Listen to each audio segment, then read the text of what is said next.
Welcome to Gaia Art Hub.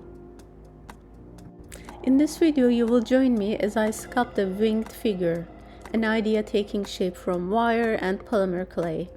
While I usually love working with natural materials, in this piece I am using polymer clay for its flexibility and detail. It is not the most eco-friendly material, but sometimes it is the best fit for certain creative ideas. You will witness the process unfold from the very beginning to just before completion. As I continue working on this piece, I have encountered a challenge, one I will share with you along with a few insights, in hopes it makes your own journey a little smoother. The armature you see here is posed in the vision I imagined, held together with flexible wire so its stance can still shift if needed. I used 1.5 mm wire for the main structure and wrapped it with a more delicate wire to give the clay something to grip onto. Without that support of thinner wire, the clay could easily slip or separate. Although I didn't capture the armature building process on camera, the rest of the sculpting story continues here and in the next video. I hope it inspires you. I am applying small portions of polymer clay directly onto the wire armature. Before building up more layers, I ensure the clay is properly pressed into the wire surface, particularly into the grooves and gaps formed by the wrapped wires. This creates a mechanical grip, which helps prevent the clay from detaching later on.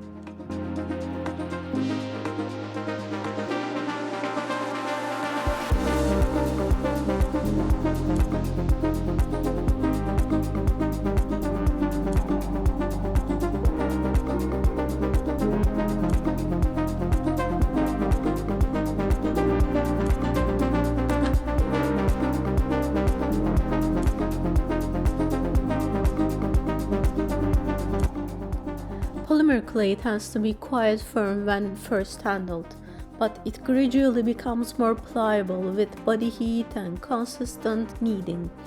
Proper conditioning is essential. It not only improves workability, but also reduces the risk of cracking or structural weaknesses once cured.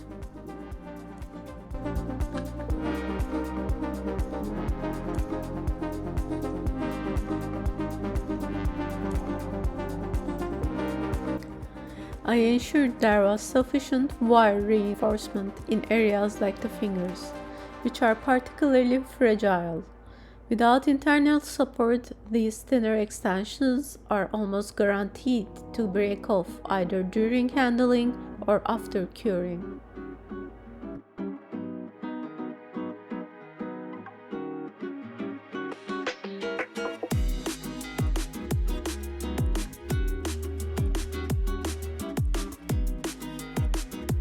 Since I had never sculpted a figure in this position before, I struggled to recall the correct placement of the muscles. Eventually, I decided to hire a model. Funny enough, looking at the photos afterward, I could make out the general silhouette of the muscles, but not the detailed structure I was hoping for.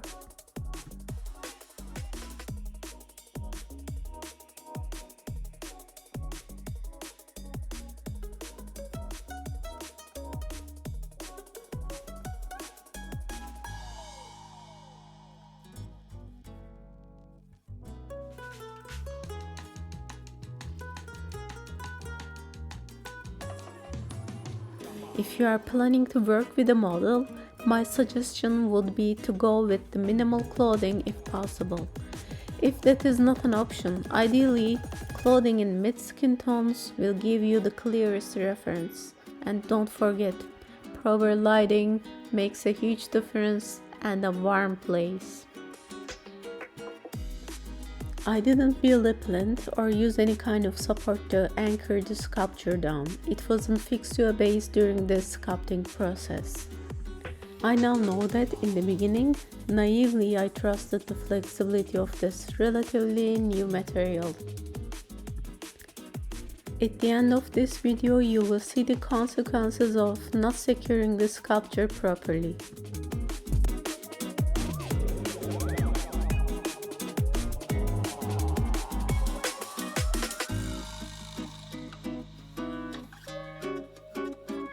It is very important to keep kneading the clay well and try not to move the sculpture too much during the process.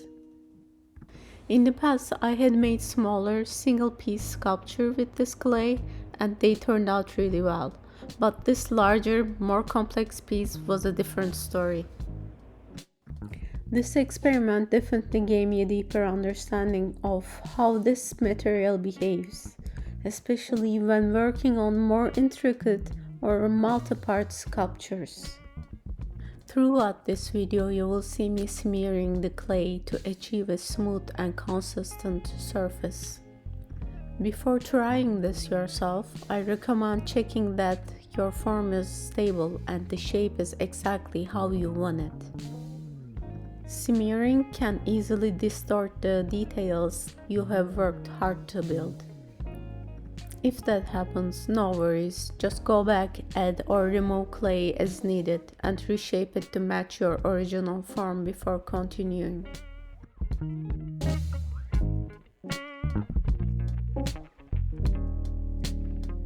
When working on a figure in a pose that requires support in certain areas, it is important to ensure your armature is strong enough to carry the weight.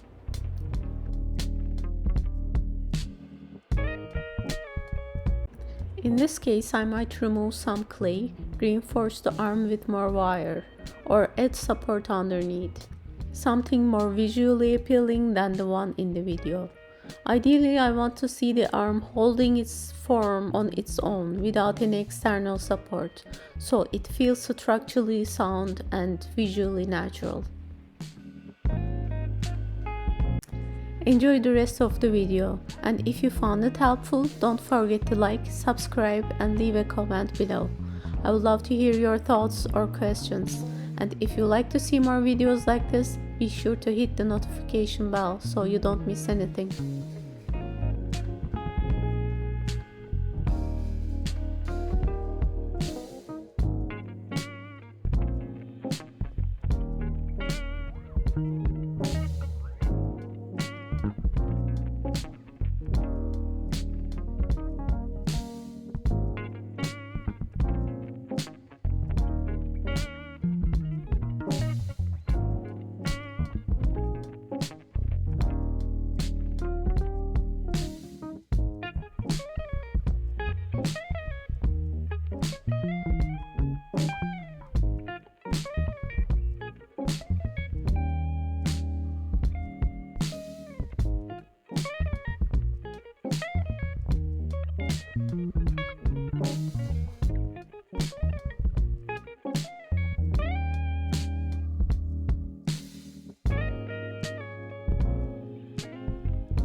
Here I am using a mirror to check areas that aren't easily visible from above or the sides. In situations like this, one of the best things you can do is simply turn the piece upside down to get a clearer view. I later realized I had focused more on the back of the figure since my perspective from below was so limited. As a result, the front of the torso and legs didn't get as much refinement. Definitely something to keep in mind as you work.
A few days later, I recorded this final part of the video.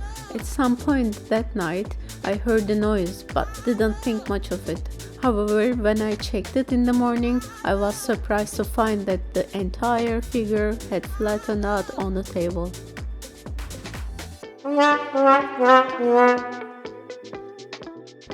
Now I truly feel like the piece is taking shape and part 2 is coming soon. Don't miss it.